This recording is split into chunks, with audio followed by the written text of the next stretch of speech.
చదువుని కనిపెట్టింది ఎవరు అని మీలో ఎంతమందికి అనిపించింది? చాలా మందికి ఒక్క సందర్భంలోనైనా అనిపించే ఉంటుంది, ఈ చదువుని ఎవడు కనిపెట్టారా బాబు అని. మనం ఈ వీడియోలో దాని గురించే తెలుసుకుందాం. మనకు తెలిసిన చదువు లేదా విద్యా వ్యవస్థ అనేది ఆధునిక సమాజానికి అంతర్భాగం.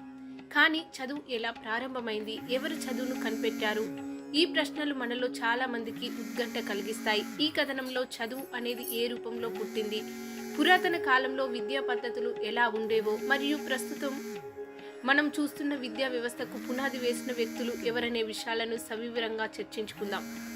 చదువు అంటే కేవలం పాఠశాలలో నేర్పే పాఠ్య పుస్తకాల విద్య మాత్రమే కాదు. ఇది మానవాళి అభివృద్ధికి పునాది వేసిన భౌతిక, సామాజిక, నైతిక విషయాల యొక్క అన్వేషణ.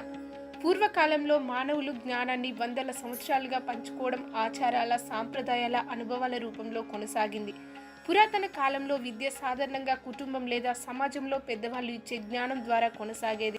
మెసొపొటామియా, ఈజిప్ట్ వంటి ప్రాచీన నాగరికతల్లో చరిత్ర, గణితం, శాస్త్రం వంటి విషయాలు ప్రాథమిక సంస్థలో నేర్పబడేవి. చదువు ప్రారంభానికి సంబంధించిన అత్యంత ప్రాచీన ఆధారాలు సివిలైజేషన్ నుండి లభించాయి. అక్కడ కాండం ఫామ్ లిపిని ఉపయోగించి అనేక పాఠాలు నేర్పబడినట్లు తేలింది. భారతదేశంలో పురాతన కాలంలో గురుకుల వ్యవస్థ ఉండేది. విద్యార్థులు గురువు ఇంట్లో నివసిస్తూ ధార్మిక, నైతిక మరియు సామాజిక విద్యను నేర్చుకునేవారు.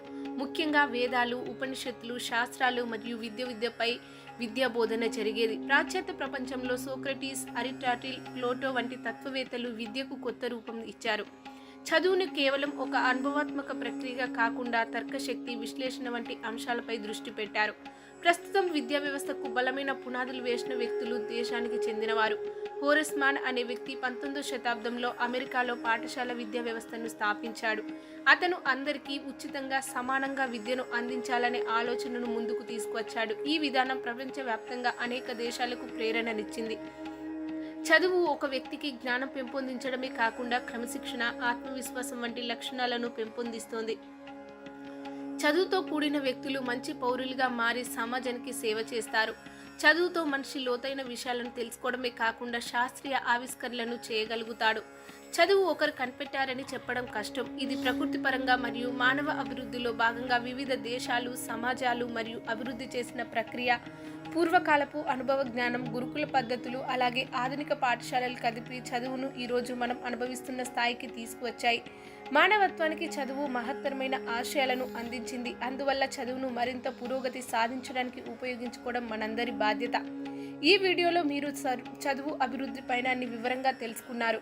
మీకు ఈ కంటెంట్ నచ్చితే లైక్, షేర్, సబ్స్క్రైబ్ చేయండి.